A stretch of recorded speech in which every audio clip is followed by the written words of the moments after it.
تو اس چوائس کو دیکھتے ہوئے ان سب نے اس وقت کے جو وہاں کے چائنا کے بادشاہ تھے ان کے پاس گئے کہ سر یہ پورے ہماری جو معیشت ہے اور جو ہمارا کاروبار ہے اس پہ یہ ارب چھا رہے ہیں، تو بہتر ہے کہ ان پہ پابندی لگا دی جائے کاروبار کرنے پہ۔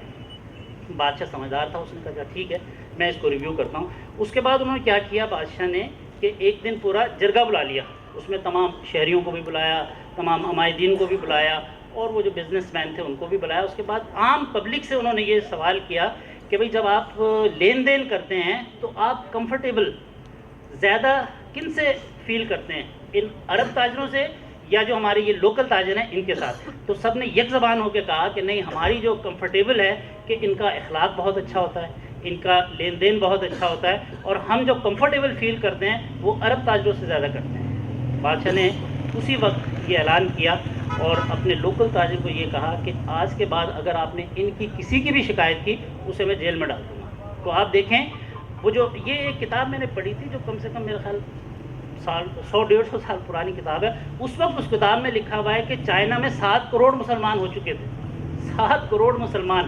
یعنی آپ یہ سمجھ لیں کہ آج کی تو صورتحال یہ ہے کہ پاکستان میں جتنی پاکستان کی آبادی ہے اس سے زیادہ مسلمان چائنا میں اس وقت کی پوزیشن، آج کی تو پوزیشن یہ ہے۔ تو مجھے یہ خیال لگتا ہے کہ جیسے 7 صحابی جب گئے تھے اور جب قیامت کے دن وہ اللہ کے تعالیٰ کے سامنے کھڑے ہوں گے تو ہر صحابی کے ساتھ الحمدللہ 1 کروڑ مسلمان، کتنی بڑی بات ہے یہ اخلاق کی۔ تو یہ اخلاق جو ہے یہ ہم میں پیدا ہونا چاہیے۔ اور تیسری چیز جس کو میں سمجھتا ہوں بہت عام ہے وہ ہے صبر اور استقامت۔ ایک سیاسی کارکن کے لیے یہ بہت ضروری ہے کہ وہ صبر کا دامن چھوڑے، استقامت اسی کے ساتھ جو ہے وہ اپنے راستے پر جو ہے وہ چلتا رہے، جلد بازی نہ کرے، کیونکہ جلد بازی میں جو نتائج کا انتظار کرتے ہیں نا وہ مناسب نہیں ہوتا۔ اس کے لیے مقصد کے حصول کے لیے بعض دفعہ پوری زندگی وقف کر دینی پڑتی ہے، لیکن ایک ذہن میں ہوتا ہے کہ بھئی ہم نے اس راہ پہ چلے ہیں تو انشاءاللہ اب سیلاب کے تو تھپیڑے آتے ہیں لیکن اس سے یہ تو نہیں کہ چھپا تو نہیں جا سکتا، نہیں، ان کا مقابلہ کرتے ہوئے اپنا راستہ نہ بدلیں، اپنا راستہ نہ بدلیں، اسی کو کہتے ہیں صبر اور استقامت۔ ظاہر ہے اس راہ کے اندر آپ کے اوپر جھوٹے الزامات بھی لگیں گے، آپ کا مذاق بھی اڑایا جائے گا، لیکن جلد بازی نہ کریں۔ نتائج اب دیکھیں نا، جیسے اس وقت رات ہو رہی ہے، اگر آپ چاہیں سورج تو غروب ہو چکا، اب اگر آپ چاہیں کہ یار سورج کی روشنی نظر آئے تو آپ کو صبر کرنا پڑے گا، کب تک؟ صبح تک صبر کرنا پڑے گا نا، اس سے پہلے آپ کو روشنی نہیں ملے گی۔ اچھا، اس کے علاوہ ہم نے یہ بڑی لائٹیں لگا دی ہیں، روشن تو ہو گیا ہے، جتنی مرضی اس سے دگنی لائٹیں لگا دیں لیکن وہ روشنی چاند اور سورج کا نعم البدل نہیں ہو سکتا۔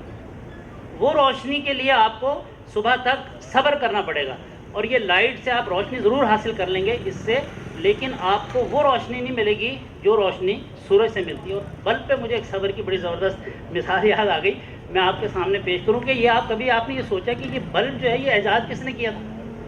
یہ جو بلب آج دنیا بھر میں، اس بندے کا صبر دیکھیں، اس کا نام تھا ایڈیسن، تھامس ایڈیسن نام تھا جس بندے نے یہ بلب ایجاد کیا، اور لوگوں نے اس کو پاگل قرار دیا تھا، لوگوں نے کہا تھا یہ پاگل ہے۔ اس شخص نے 9999 مرتبہ یہ تجربہ کیا کہ بجلی کو روشنی میں کنورٹ کر لے، اور سب اس کو کہتے تھے یہ پاگل ہے، یہ کام ہو ہی نہیں سکتا۔ لیکن آپ یہ دیکھیں کہ اس کا کہنا یہ تھا کہ جب ایک بار آپ ناکام ہوں تو پھر دوسری ٹرائی کریں، جب دوسری بار ناکام ہوں تو تیسری ٹرائی کریں، جب تیسری بار ناکام ہو۔ اس بندے نے بلب روشن کرنے کے لیے 9999 دفعہ کوشش کی، اور جب 10,000ویں دفعہ کوشش کی تو اللہ تعالیٰ نے کامیابی دی، اور آج آپ بھی اس روشنی میں بیٹھے ہیں اور دنیا بھر میں لوگ جو ہیں وہ روشنی میں بیٹھے ہیں۔ چھوٹی سی کہانی یہ ہے کہ یہ تیسری جماعت سے اس کو اسکول سے نکال دیا گیا تھا۔ جب یہ تیسری جماعت میں پہنچا تو ماسٹر نے اس کی والدہ کو بلایا اور کہا کہ یہ آپ کے بچے کا ذہن جو ہے وہ چھوٹا ہے، محسوس رہتا ہے تھوڑے دن کے بعد یہ پاگل ہو جائے گا، لہٰذا آپ اس کو گھر پہ پڑھائیں۔ والدہ نے بیچاری نے گھر پہ پڑھانا شروع کر دیا، اور جب گھر پہ پڑھایا تو 16 سال کی ایج میں اس کے والد کا انتقال ہو گیا۔ اس کے بعد گھر کے خرچے کے لیے پیسے چاہیے تھے، تو اس کی والدہ نے اس کو اخبار بیچنے پہ لگا دیا۔ جب اخبار بیچنے پہ لگایا تو یہ بسوں میں، فٹ پاتھوں پہ، اور یہ جو ریل گاڑیوں تھی اس میں جا کے یہ اخبار بیچتا تھا۔ پھر ایسا ہوا کہ ایک دن جب ریل کے ڈبے خالی ہوتے تو یہ وہاں بیٹھ کے اپنے تجربے بھی کرتا تھا۔ تو اسی طرح ایک دن ایک ریل کا ڈبہ خالی تھا اور اس نے وہاں اپنے تجربے شروع کر دیے، آگ لگ گئی، ریل کے ڈبے میں آگ لگ گئی، اور وہ جناب بڑی اس میں آگ کی وجہ سے کافی نقصان بھی ہوا۔ تو جو ریلوے کے سپرنٹینڈنٹ تھے وہ وہاں پہ آیا اور اس نے اس زور سے اس کو ریپٹا مارا ہے کہ اس کی یہ جو سننے کی صلاحیت ہے نا یہ اس وقت ختم ہو گئی تھی. اچھا اس پہ بھی اس نے صبر کیا, اپنی استقامت نہیں چھوڑی, صبر یہاں بھی کیا. کہتا ہے یار چلیں, مجھے لوگ پاگل کہتے ہیں, کوئی مجھے تانے دیتا ہے, کوئی میرا مذاق اڑاتا ہے, اب میری سننے کی صلاحیت چونکہ ختم ہو گئی ہے, میں کسی کی سنوں گا ہی نہیں, میں اپنا بس اب کام کرتا رہوں. یہ شخص 84 سال کی عمر میں اس کی ڈیتھ ہوئی ہے, اور 84 سال کی عمر میں جب اس کی ڈیتھ ہوئی ہے تو اس نے اس دنیا میں 1040 ایجادات کی ہوئی. صرف بلب نہیں ہے, یہ جو مائکرو فون ہے نا یہ بھی اسی کی ایجاد ہے, جس پنکھے میں آپ بیٹھتے ہیں یہ بھی اسی کی ایجاد ہے. یہ فلم جو ہے پہلے یہ جو فلم آپ دیکھتے ہیں, مووی دیکھتے ہیں, اس میں آواز نہیں ہوتی تھی, یہ جو آواز پیدا کی ہے وہ بھی اس شخص نے پیدا کی. اسے کہتے ہیں صبر اور استقامت کے ساتھ جب آپ اپنی منزل کی طرف چلیں تو اللہ تعالیٰ جو ہے نا اس میں کامیابی نصیب کرتا ہے. اگلا پوائنٹ میرا یہ تھا کہ آپ اپنی ذمہ داریوں کو جو ہے نا, کارکنوں کے لیے بہت ضروری ہے کہ جو بھی ذمہ داری دی جائے اس کو ضرور آپ پوری کریں. اچھا اس میں یہ ہوتا ہے کہ آپ کو بعض دفعہ کام نہیں بھی ہوتا تو ایک فعال کارکن, ایک با کردار کارکن کا کام یہ ہوتا ہے کہ اپنے لیے کام خود کریٹ کر لیتا ہے, وہ اپنے لیے کام خود کریٹ کرتا ہے. تو اس میں یہ کہ اپنی پازیٹیو اپروچ رکھتے ہوئے, آپ کو پتہ ہے پارٹی کی پالیسی کیا ہے, آپ کو پتہ ہے کہ کس طرح سے چلنا ہے. ہم روز اپنے چیئرمین کی گفتگو سنتے ہیں, صدر کی سنتے ہیں, ہمارے جو سینٹرل کمیٹی کے اراکین ہیں ان کی گفتگو سنتے ہیں. تو پارٹی کا تو ساتھیوں ہر ایک کو پتہ ہے نا, تو اس حساب سے آپ اپنا کام خود نکالیں, کام کو کہتے ہیں کہ گلے ڈال لیں, تو پھر یہ کامیابی کی منزل جو ہے نا وہ آہستہ آہستہ جو ہے وہ قریب پہنچتی ہے. اور چھوٹے چھوٹے مسائل ظاہر ہے ساتھیوں کے ساتھ کام کرتے رہتے ہیں, کچھ نہ کچھ مسائل بھی پیدا ہوتے ہیں, مسائل کو کبھی ٹالیں نہیں. ایک بڑا پوائنٹ ہے, اس کو آپ نوٹ کریں کہ مسائل کو طول نہ دیں اور ان کو ٹالیں نہیں, بلکہ باہمی مشاورت کے ساتھ جو بھی مسئلے آپ کی ٹیم میں پیدا ہوئے ہیں ان کو وہیں پہ حل کریں. کم سے کم کوشش کریں کہ آپ کو شکایت لے کے مرکز میں آنا پڑے یا ان کے سامنے جا کے پوری کہانی سن, نہیں, اچھے کردار کے لوگ ہوں, کہ کام کرنے والے لوگ ہوں, اسی ٹیم کے اندر آپ بیٹھ کے جو ہے نا وہ کام کریں. اچھا تیسری بات ایک یہ ہے کہ جو سیاسی ورکر ہوتا ہے نا اس کو سماجی ورکر بھی ہونا چاہیے. سیاسی ورکر کو سماجی ورکر بھی ہونا چاہیے. علاقے میں اس کو اپنے سوشل کام کرنے ہوں گے, اب علاقے کے اندر لوگوں کی مدد کرنی چاہیے. عموماً علاقے میں مسائل پیدا ہو جاتے ہیں, کسی کے یہاں پانی نہیں آ رہا, کسی کے یہاں کوئی گندگی پھینک کے چلا گیا, آپس میں چھوٹی چھوٹی باتوں پہ لوگ جو ہے نا محلے میں لڑنا شروع ہو جاتے ہیں. تو جو ایک سیاسی ورکر ہوتا ہے اس علاقے میں, تو اس کو چاہیے کہ وہ بڑھ کے اس میں ان کی ہیلپ کرے, ان کی مدد کرے, ان کی خوشیوں میں شریک ہو, ان کی غمی میں شریک ہو. آپ دیکھیں کہ وہاں پہ بعض دفعہ کسی کے یہاں شادی بیاہ ہوتی ہے, ضرور شرکت کریں. آپ کو اس میں یہ ہوگا کہ لوگوں سے ملنے کا موقع ملتا ہے. کسی کے خدا نخواستہ فوتگی ہو گئی تو اس میں ضرور جائیں. اس میں آپ کے دو فائدے ہیں. دیکھیں, ایک تو آپ نے ایز اے ایک سیاسی ورکر اپنی ذمہ داری پوری کی, دوسرا یہ کہ اس کی نیکی بہت ہے. سعودی عرب میں رہتے ہوئے میں کئی بار جنازوں میں نے شرکت کی ہے.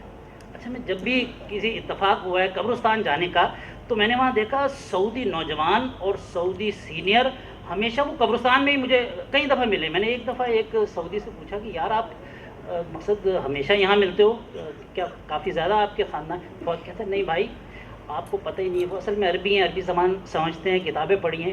وہ یہ کہتے ہیں کہ جس طرح اجر جنازے میں شرکت کا ہے آپ تصور نہیں کر سکتے اس کو. آپ کسی کی بھی نماز جنازوں میں عموماً دیکھتا ہوں, کبھی یہاں نماز جنازہ کی جب جماعت کھڑی ہوتی ہے تو لوگ اپنی نماز پڑھ رہے ہوتے ہیں. نہیں نہیں نہیں نہیں, اپنی نماز چھوڑ دیں اور جنازے کی نماز میں جو ہے نا وہ شریک ہوں. آپ یقین کریں, ایک طرف تو آپ نے اپنی سوشل ذمہ داری پوری کی کہ اس علاقے میں رہتے ہوئے, اور دوسری طرف اجر عظیم ملا آپ کو. کتنا بڑا اجر ہے کسی کے جنازے میں, کسی کی تدفین میں, کسی کے ساتھ آپ قبرستان تک چلے گئے. اس کے بہت فائدے ہیں اور بہت اللہ تعالیٰ آپ کو اس کا جو ہے نا وہ اجر دے گا. کہ لوگوں کے کام آنا شروع ہو جائیں. جب لوگوں کے آپ کام آنا شروع کرتے ہیں یقین کریں اس میں جو عزت ہے اس کا علیحدہ یہ ہوتا ہے. حضرت علی رضی اللہ تعالیٰ عنہ کا قول ہے کہ جب لوگوں کی ضرورتیں آپ سے پوری ہونا شروع ہو جائیں تو سمجھ لیں کہ اللہ تعالیٰ آپ سے راضی ہے. تو سمجھ لیں کہ اللہ تعالیٰ آپ سے راضی ہے. اسی کراچی شہر میں ایک شخص تھا جو بسوں میں گولیاں بیچتا تھا, گزارا نہیں ہوتا تھا گولیاں بیچ کے. اس کے بعد اس شخص نے کپڑے کا کام کیا, اور کپڑے کا کام ایسا کیا کہ محلوں میں گلیوں میں جاتا تھا, کندھے پہ اس کے کپڑے کا تھان ہوتا تھا اور وہ کپڑا بیچ کر اپنے گھر کا گزارا کرتا تھا. وہ ایک دن اسی طرح کپڑا بیچ رہا تھا ایک محلے میں, اس نے دیکھا کہ دو شخص آپس میں لڑ پڑے ہیں. دو شخص جب آپس میں لڑے ہیں تو ایک نے کہیں قریب کوئی چھری پڑی تھی, اس کو چھری سے زخمی کر دیا اور اب اس کا خون بہنا شروع ہو گیا. جب اس کا خون بہنا شروع ہوا تو لوگ کھڑے ہوئے تماشا دیکھتے رہے. تو جب وہ زخمی کو لوگ کھڑے ہو کے دیکھ رہے تھے, کوئی اس کا بڑھ کے مدد نہیں کر رہا تھا. اس دن اس شخص نے یہ فیصلہ کیا کہ میں اب اپنی باقی زندگی جو ہے وہ لوگوں کی مدد کر کے گزار دوں گا. ساتھیوں, 2 سال پہلے کراچی شہر میں 19 توپوں کی سلامی کے ساتھ اس شخص کو دفن کیا گیا. اس کا نام عبدالستار ایدھی تھا.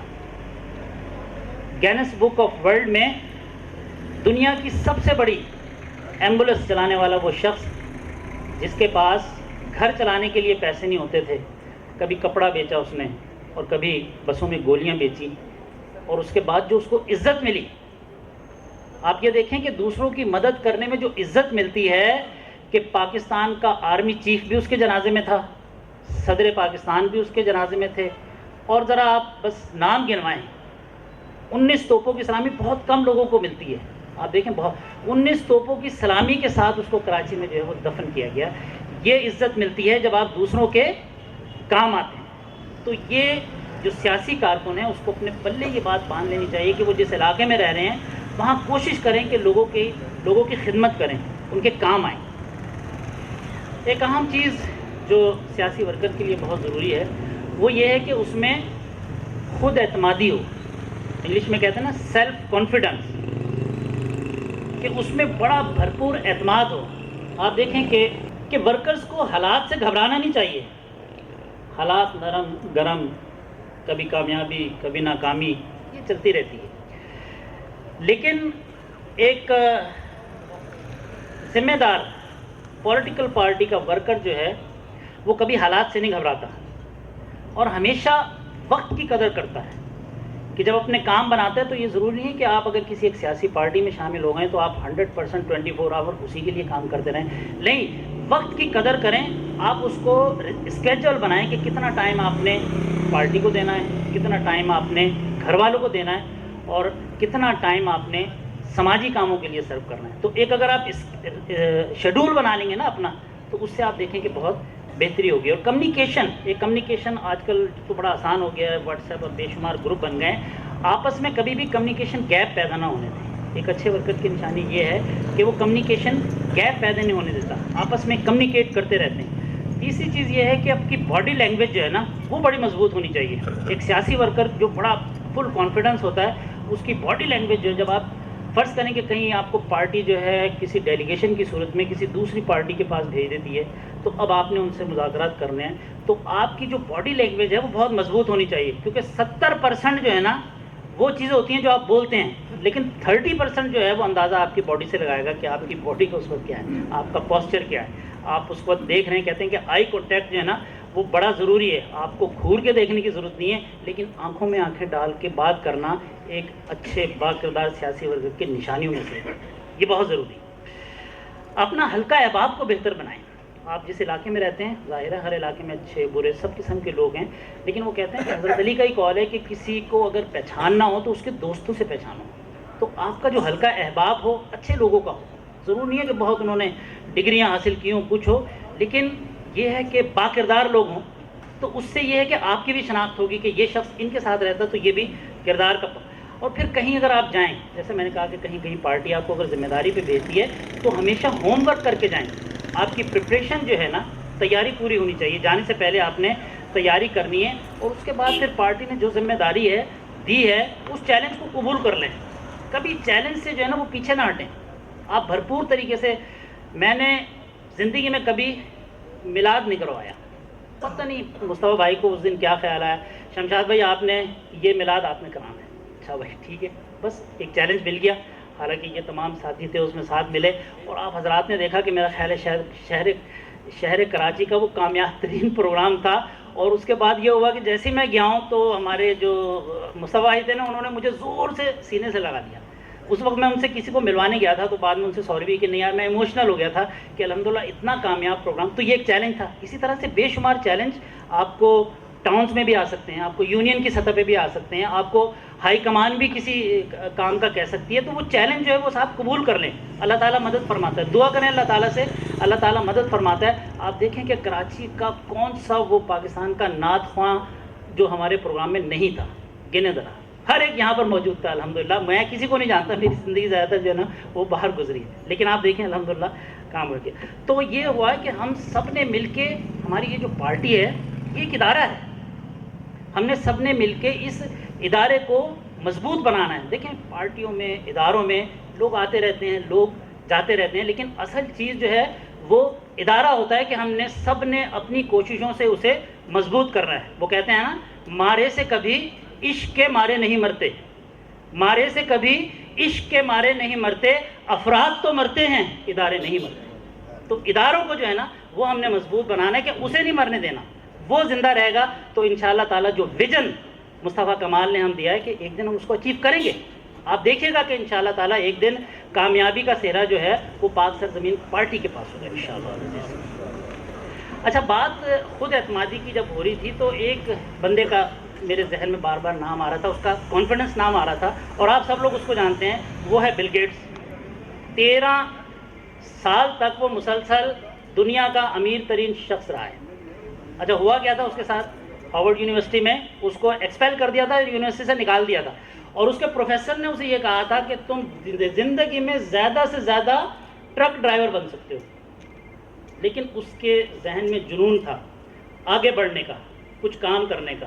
اس کا ایک دوست بھی تھا, اس کا نام کیا تھا, پال اس کا دوست تھا, اس کو بھی یونیورسٹی سے انہوں نے فارغ کر دیا, اور انہوں نے دونوں مل کے, آپ کو پتہ ہے, پھر مائکروسافٹ بنائی, اور مائکروسافٹ نے کس تیزی سے ترقی کی ہے.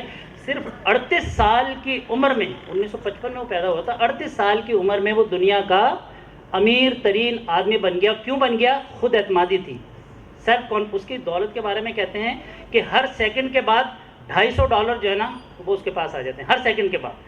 اور ایک چیز جو اس کے بارے میں کہی جاتی ہے وہ یہ ہے کہ اگر پوری دنیا کے لوگ اپنی, اگر وہ دولت پوری دنیا میں سب کو $15 بانٹ دے تو اس کے بعد بھی $5 ملین اس کے پاس بچ جاتے ہیں. اتنی دولت اس شخص کے پاس ہے, اور وہ اس لیے ہے کہ اس میں سیلف کانفیڈنس تھا. اور پھر دیکھیں ایسے لوگ کرتے کیا ہیں.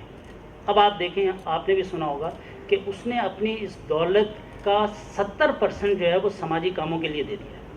اپنے بچوں کو دولت کا وارث نہیں بنایا.